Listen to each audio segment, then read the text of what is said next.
Attention.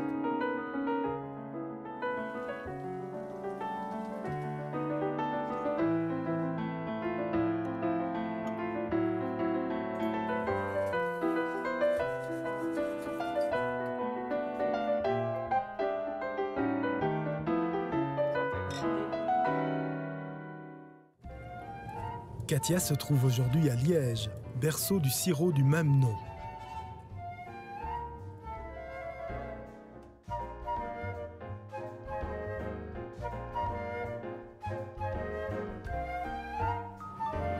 Thierry Marais, le patron du bistrot d'en face, vient à la rencontre de Katia. Bonjour Thierry. Bonjour. Comment vas-tu? Ça va très bien. Très très bien. Super. Content de te voir. Ah oui, ça me fait plaisir. Et tu viens me chercher avec ton, ah ton oui, engin avec là? le petit scooter Vespa. C'est génial.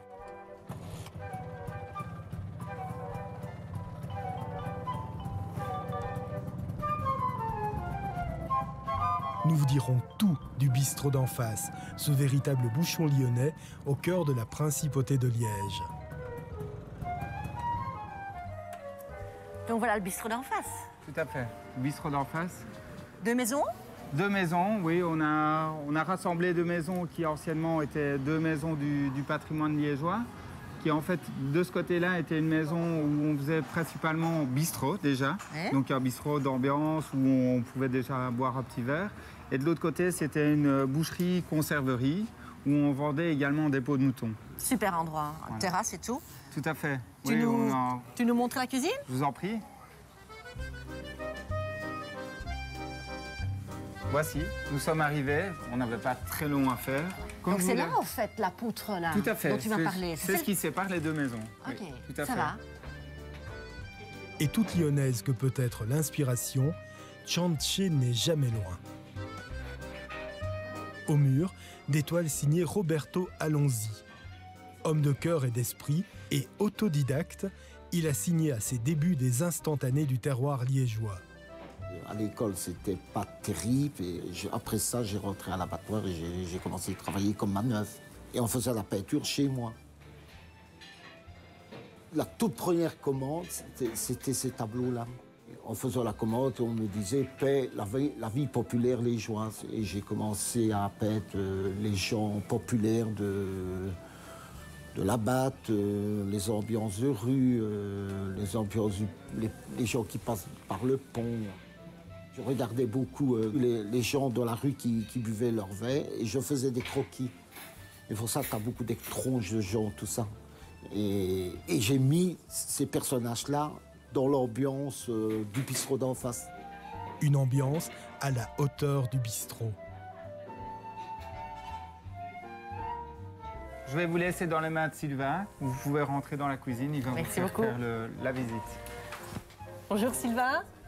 Très très bien. En plus, l'accueil en Vespa, le rêve.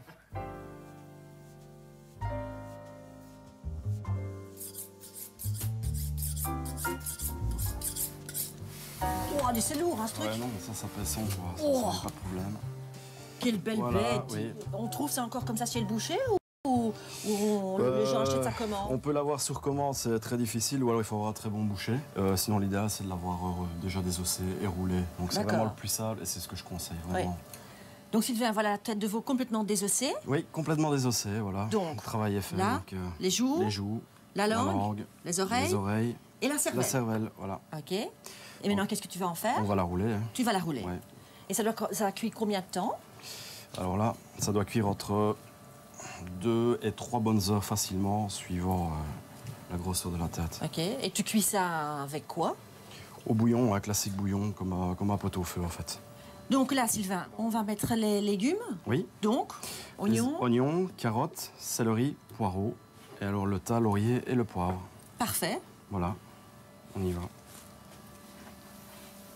Juste... Ok, donc je plonge la tête de veau. Hein. Et voilà. Ceci. Okay. On va passer à la sauce maintenant. Ouais. Donc voilà. Les ingrédients.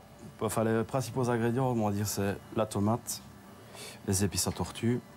Et il y a quoi dans ces épices? Alors, il y a du thym, du romarin, du basilic, de la marjolaine, Donc du sucre, pourquoi du sucre là, Sylvain? Alors le sucre, c'est pour l'acidité. Hein. C'est la tomate. Pour les tomates, ouais, okay. Juste pour couper un peu l'acidité. Et alors la garniture, les petits cornichons et les œufs durs. Et les œufs durs. Voilà, on peut commencer. On peut entamer la sauce. Okay. Beaucoup de beurre, là. Bah, en fait, voilà, il y a 150 grammes de beurre pour 150 grammes de farine. Mélange équitable. Okay. Ok, donc on fait fondre d'abord. Donc faire un simple roux. Un roux, tout simplement. Tout ça pendant que notre tête cuit toujours, quoi. Ouais, voilà, elle est bonne. Hein. Ouais. Bah, comme un pot au feu. Le jus par après, on le récupère pour faire quelque chose. On va l'utiliser pour faire la sauce, hein, donc pour vraiment conserver le. C'est ce qui va donner le goût à la sauce. Et sur votre carte, il y a marqué Georges Simenon. Oui, Georges Simenon, qui était un grand fan de la tête de veau à tortue, hein, qu'il a mangé chez sa tante d'ailleurs. Il aimait ça. D'ailleurs, il en parle dans ses romans, la tête de veau. Hein. Ok. Oui, allez, donc je vais mettre. Voilà, le beurre commence à mousser. On va y mettre la farine. Alors maintenant, ce qu'on va faire, c'est y ajouter le bouillon. Donc pour 150 grammes de beurre, 150 grammes de farine. Oui, je mets plus ou moins 1 litre de bouillon. La sauce va épaissir, à mon avis, il va falloir remettre un peu. On va y ajouter la tomate alors. Hein. Donc les tomates. Voilà, Et puis pour enlever justement cette acidité, là, c'est pour ça que tu mets les petits... Je vais mettre le sucre dedans. Ouais. Ouais. On va y ajouter du madère maintenant. Le madère? Oui.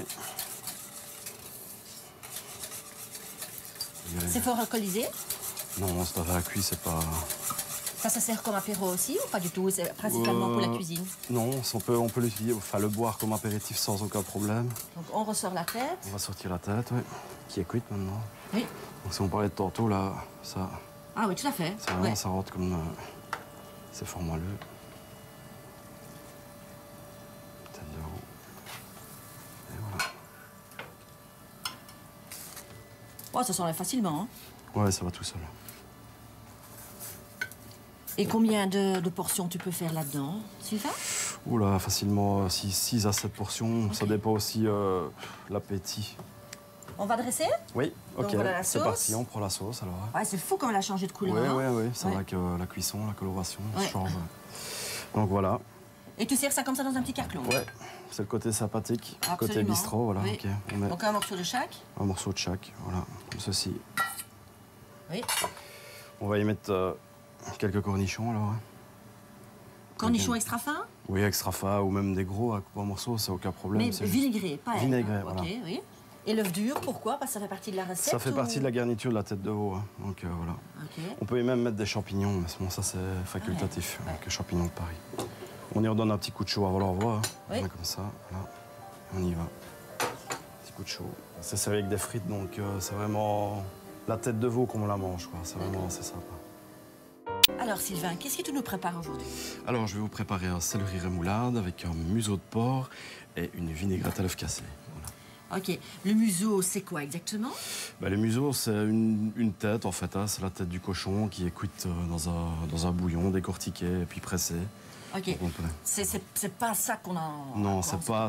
Oui, on a dans la tête l'image que c'est le museau, mais en fait, c'est pas ça du tout, c'est la tête en entier. On cuit ça dans un bouillon, donc assez longuement, et puis on décortique et on presse ça dans une terrine. Ok, super. Ok, voilà, on est parti.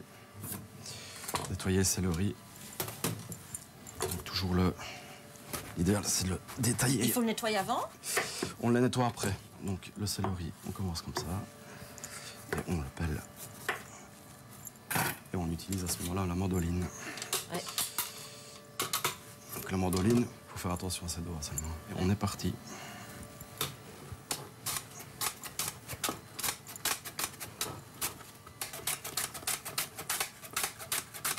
Voilà. Donc il y a ça. Oui.